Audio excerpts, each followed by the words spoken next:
Hello, friends and neighbors, and welcome to the podcast, the officially unofficial English language podcast of Pacific League TV. I'm your host, Gabriel Lerman. Your usual guy, Jimbo Bernicki, is once again unavailable, but it's not like we don't have guys coming out of the bullpen to fill in for him. On my virtual left, Matthew Seibert. Matt, how you doing tonight? I'm doing well. It's good to be back. Yeah, I wish Jimbo could be here because we still have had barely one One. podcast for all four of Exactly us. one. But, we're looking forward to the next one, whenever that may be. And on my virtual right, as usual, Michael Bealey. How goes? I'm pretty beat, but I'm here. I am excited for more Japanese baseball content. You remember the guy who joined the Midnight Matinee live chat last week or a couple of weekends ago, Matt, right? He sent me a copy of Pawapuro 2024-25 for the Switch for free. Very nice gesture. Thanks for that, Dishnet. Absolutely. One complimentary ball go far. Let's get started with our top stories. The NPB trade deadline was today and passed without anyone actually being traded. Oh, that's kind of a dud. Not unexpected. Trade deadline moves are rare in Japan. The biggest one I can think of recently was Hirokazu Sawamura going from the Giants to the Marines back in, I think it was 2021, before he jumped to North America. And he absolutely tore it up through the Marines bullpen, so much so they brought him back once he was done in North America. Also, while we were taking a week off, the All-Star Game happened. Kensuke Kondo won the home run derby. I can't remember, did any of us pick Kondo? I picked Polanco, if memory serves. And he didn't even participate because of a pulled hamstring. I want to say that I had said Kondo could do really well, but I don't remember if I expressly picked him or not. I'd have to listen back. Go check it out if you haven't checked that out already on our YouTube channel. Nice plug, Matt. We're going to make you a pro yet. In Game 1 at Escon Field, Hokkaido, the Central League ambushed Sachiya Yamasaki of the Fighters. He gave up 9 runs in the second inning. The other league wins 11-6. Revenge at Meiji Jingu Stadium, though, as Marines catcher Toshiya Sato and Hawks outfielder Kensuke Kondo both had 5 hits in Game 2. Both teams combined for 44 hits and 26 runs, the Pacific League winning 16-10. Sato even won MVP for Game 2 with that effort. Of those 5 hits, 3 doubles and a triple. The Pacific League's record is 91-81 with 11 ties over the complete All-Star Game series history. It does make me wonder how the pitchers hit in Jingu to contribute to that. I mean, Yamasaki can swing the stick. I think he batted 7th during Interleague. Wouldn't surprise me if he got a pinch hit opportunity. If he got a pinch hit opportunity, obviously he had started the day before. I do find it very ironic that, they couldn't hold home court, but at least the Pacific League managed to get a game in on their turf. I have the answer for you. They used the DH at Jingu. Oh, really? Okay. Fascinating. Well, they voted him into the All-Star game. I guess that makes sense. Use them if you got them. We're going to take a short break and then get into our Around the Horn segment. Stay tuned. Hey, my name's Shane, and I swear, I'm a real consumer, just like you. So I just replaced all my expensive shorts with... What are you doing in here? I thought I threw you out already. I gotta go, bye. How do they keep getting in here? That's the 3rd advertiser I've thrown out today. When you subscribe to Pacific League TV, there's no ads. Nothing in between innings, nothing for a pitching change. You get to see all the action on the field. And of course, you also get full archives going back to 2011. All the baseball you could ever want to watch, and nobody trying to convince you to buy some clothing brand you've never heard of. 1450 yen per month. That's like $10 in today's exchange rate. And you get all that and no ads. Okay, but for real, who's letting these guys in here? Jim? Gabe?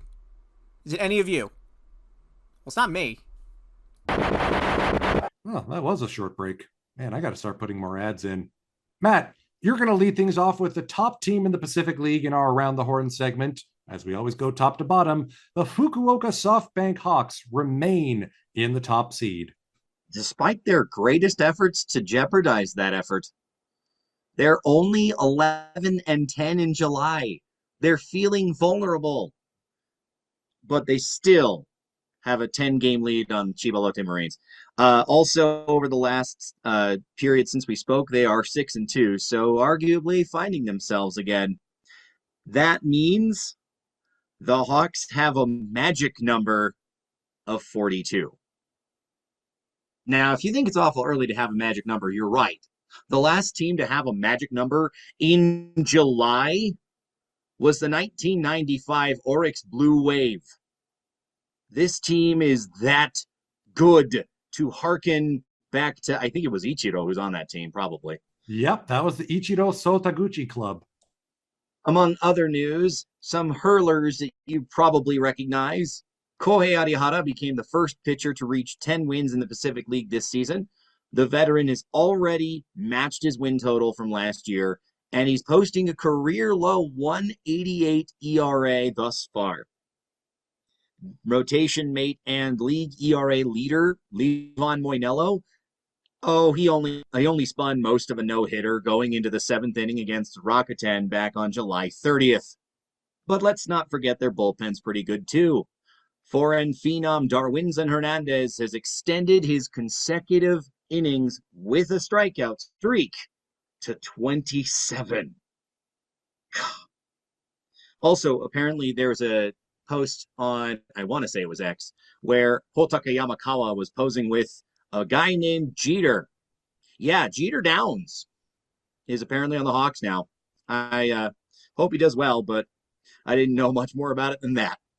What a post. So I took a look about Jeter Downs, formerly in the Boston Red Sox system, then bounced over to the Nationals and then the New York Yankees.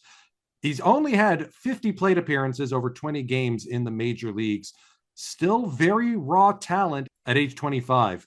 So he's definitely a prospect and one that the Hawks could mold in the same vein as Carter Stewart Jr. Let's put it that way. Also, very fun that anybody with the name Jeter, the wrong name Jeter, but with the name Jeter, is on the equivalent of the Evil Empire in NPB. It's just too perfect. Evil Empire and Pacific League. You got to look to the newspaper tall people over in the other league for the real Evil Empire comparison. But that's neither here nor there. 10 games behind the Hawks, sitting comfortably, in second place, the Chiba Lotte Marines. Mike, what's new with them over the last couple of weeks? All right, so the Marines are 13-9 in July. Always nice to be above 500. They have a 2-game lead over the Fighters, so 2 games to work with in case they go on a bit of a skid. Interestingly enough, they've had 13 straight wins against the Lions this season. That's tying a league record. Interesting. I mean, I'm not going to go too hard on the Lions. They've had a lot of problems this season, and also I like the Lions. I have a Lions jersey and 2 Lions hats. I don't know why, but I do.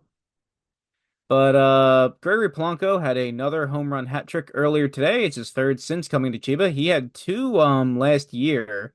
I did watch the one live. If I recall correctly, I think they were relatively like close together, I think. I'm probably wrong on that, but I swear like he had the one. It sounds right. Yeah. Yeah, and then like it sounds familiar, definitely. Maybe like a couple weeks, it was like right there. So that was really interesting. Really happy to see that.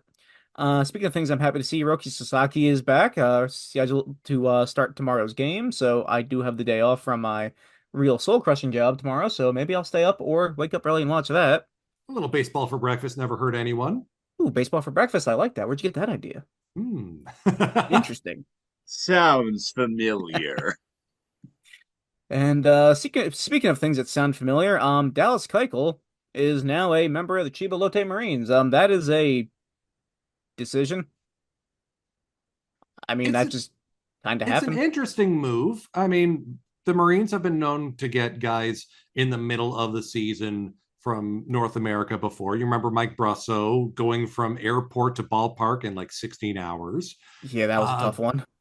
I've seen some pundits online saying Keuchel could succeed, even though he's a bit of a soft tosser, as long as his control hasn't failed him as a lefty I mean, you got to look no further than the fighters rotation and Takayuki Kato for someone with pretty much the same profile succeeding in NPB. Well, and I was going to say that, NBB's level is between the majors and AAA, so you'd think that he'd have a little bit more success against those hitters. A lot of people say that, and then the veteran comes over and then just flames out.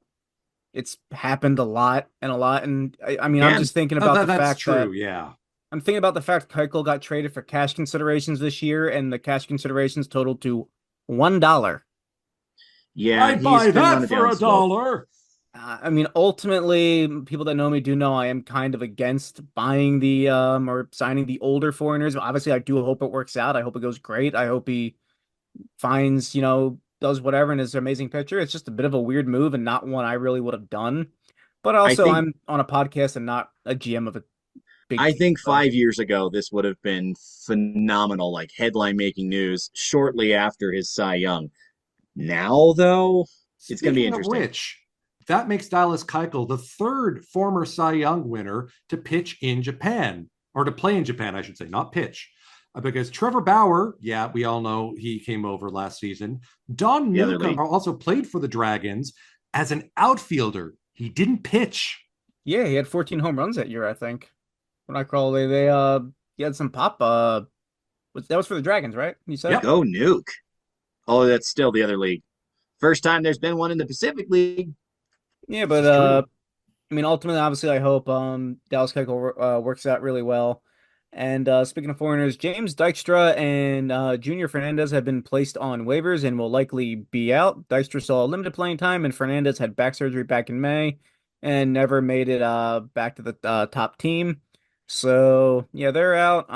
But overall, yeah, hoping to see some good stuff from Sasaki tomorrow. Hoping Keuchel works out. And I'll just be honest, hoping Polanco has another hat trick sometime this season. That'd be a pretty fun trivia question, which, Marines foreign player had back-to-back years with 2 3-run games in them. That'd be pretty cool. That would be a nice little trivia tidbit. I'm just thinking, like the foreigners for the Marines now are Mercedes, really good, Soto, quite good, Polanco, aforementioned, and now Keuchel. Pretty solid set. Yeah. The only thing, well, going into next season, I don't know how much longer Soto's going to be playing. I would like to see him back next season, but I guess that is a problem, come the podcast, the off-season podcast. Sitting in third place are the Hokkaido Nipponham Fighters, and that's notable because it's the first time since the pandemic that the Fighters made the All-Star break in a playoff spot. Going 12-7-2 in July will help, and they finally have opened up a 2-game cushion on fourth place. Whew. Contributing to that effort is starting pitcher Hiromi Ito, who threw his second Maddox of the season against the Saitama Seibu Lions back on Sunday. For those of you who don't know, a Maddox is a complete game shutout in 100 pitches or fewer. He is the first Fighters pitcher in almost 60 years to do it twice in a single season, and that's why it's his name on the back of my Fighters jersey. Taking a quick look at the earned run average leaderboard, yes, Moinello and Arihara sit 1 and 2, but Takayuki Kato, Sachi Yamasaki, and Hiromi Ito sit 3rd, 8th, and 9th at the time of recording. No other team has more than 2 pitchers in the top 10. And speaking of cool jerseys, in the All-Star game, by dint of having sent almost the entire Fighters lineup to the All-Star game at Escon Field, Hokkaido, in honor of the franchise's 50th anniversary, each Fighters player wore a different era's jersey. There was the Mash Everything Together 50th anniversary, the popped collar Tsuyoshi Shinjo special, the Escon Field Hokkaido introduction black jersey, the current jersey, the F jersey from late 90s, early 2000s, the glorious 80s jersey with that orange band across the middle, the Yu Darvish era Fighters jerseys. Looks like they also threw in some classic early 70s Fighters looks as well. There's a couple of posts about it on the socials, and you can also check out the official NPB YouTube channel for the All-Star Game highlights to see more. The Tohoku Rakuten Golden Eagles continue their winning ways to claw back into the postseason. They're only 2 back of the Fighters in 4th place. Mike, got any news? So the Eagles are 12-8 in July, now only 2 back of the Fighters. So kind of interesting there. The Fighters are 2 back of second, and the Eagles are 2 back of third. Kind of maybe it'll turn out like last year did, where it quite literally came down to the last game of the season over that third place spot. Congrats to reliever Sora Suzuki going 25 consecutive games without allowing a run. That ties the club record. Third baseman Hideto Asumura has now gone 12 consecutive seasons with double-digit home runs. His next home run at home will break the record for most career home runs at Rakuten Mobile Park, Miyagi. And he's also the 48th player in NPB history with 1,000 career runs scored, so congrats to him. So the Eagles are looking pretty exciting going into the second half of the season, and I wonder if it'll be as exciting as last year was. We're talking about the number for the Hawks, but let's also focus in on the number separating 2 through 4. It's only 2 games on each rung of the ladder, and they play each other the rest of the season. It is still very possible that any ordering of 2 through 4 makes sense. That's right. No more interleague. So they got to beat up on each other. The most recent of those punching bags is the 5th place Oryx Buffaloes, 7-11-1 in July. The last 8 games have all been losses. This is the first 8-game losing streak since before the pandemic. I am afraid we're back to the old Oryx Buffaloes, folks. For those of you who just started tuning in with the Pacific League English YouTube channel, this is new to you, but for most of the post-merger era, this is what you get in navy blue, is what it is. Buffaloes are 7 back of a postseason spot. It's going to be tough. Not for lack of trying, though. Tomoya Mori now sits 4th in the batting race title, slashing 281, 361, 398. Still only 4 home runs on the season, but hey, 18 doubles, 29 RBIs. His stick is starting to come alive. Thank goodness. And let's not forget, this is home of the Oryx pitching lab. That's the pitching right. will be fine. Yeah. The only question is who's scoring? Yeah. I was taking a look at the top closers on NPB's website. You got the top 6 guys, 1 from each team, sitting 7th in saves on the season. It's Yoshihisa Hirano, who is still stuck at 249 career NPB saves. And he doesn't even have double figures on this season. No, poor guy. Speaking of poor guys, rounding things out, the Saitama Seibu Lions currently bringing up the rear of the Pacific League. Matt, got anything? Currently bringing up the rear, as if they haven't been there most of the season. I was going to say a better segue might have been, and speaking of teams familiar with 8-game losing streaks, but nonetheless, here we talk about the Lions. In July, they've gone 5-15-1. They're simply buried. They are 2-5-1 since the last recording that we did. But it is fun. I mean, you obviously have some really well-known pitchers there. Starter Tatsuya Imai decided to imitate Jeffrey Yan's strikeout strut when he had a strikeout against the Swallows player in the All-Star game at Jingu, which top-notch, sir. Well done. Other starter Chihiro Sumida pitched a complete game 1-run effort on July 21st with 7 strikeouts, no walks, and 7 hits allowed. Pity the Lions saddled him with a loss, which seems awfully familiar. The Lions have become the fastest team in Pacific League history. Oh, well, it's to reach 60 losses, doing so by game 90. Yeah, that's a league record, not just a franchise record.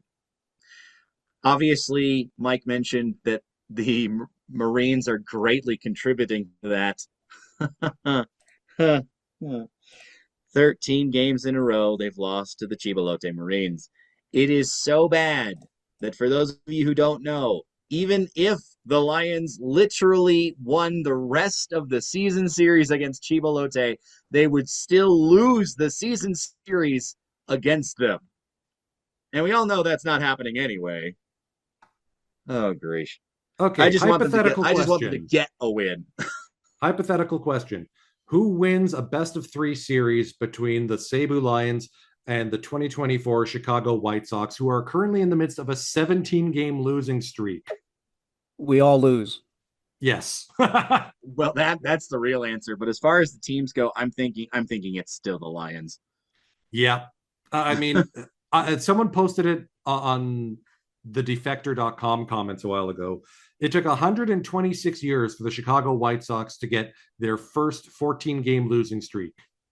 It took less than 2 months for them to get their second. Yep. That's the status of things on the South Side. Although we do have to make one important qualifier to your hypothetical. Are we talking the current stripped roster after the MLB trade deadline? Or are we talking what they came into the season with? Run what you brung. It's whoever they got right now. All right, fair enough. Then I think it actually would be closer than all that. Because they've got Luis Robert Jr. and, well, basically Bupkis. But anyway, enough of hypotheticals. I don't know. I don't know. Michael Bupkis? Is it Jimmy Bupkis? I've heard the name, but can't find him on MLB.com. Yeah, good luck. It's very, very unusual spelling. Maybe he's from Eastern Europe or something. You know, the Czech baseball team is pretty good. That's true. Bupkish. Anyways, enough nonsense. We're going to take a short break to recombobulate before we wrap up the show. Every day across America, thousands of baseball fans are starving for live games because they're stuck working the night shift. They can't watch games live and are left to scavenge for highlight reels on YouTube. It doesn't have to be this way. For just 1,500 yen per month, you can sponsor a shift worker to get access to Pacific League TV. Live broadcasts, including farm team games, with start times between midnight and 5 a.m. Eastern, all blackout free. Your subscription also includes a decade's worth of full game videos on demand. Please find it in your heart to give the joy of Pacific League TV to the fans in your life. Visit pacificleague.com to sign up. We're coming down the home stretch of this episode of the podcast. Matt's going to take over for familiar faces in new places. Yep, that's right. We have been mentioning the trade deadline a lot, both in NPB sense, but also in the MLB sense.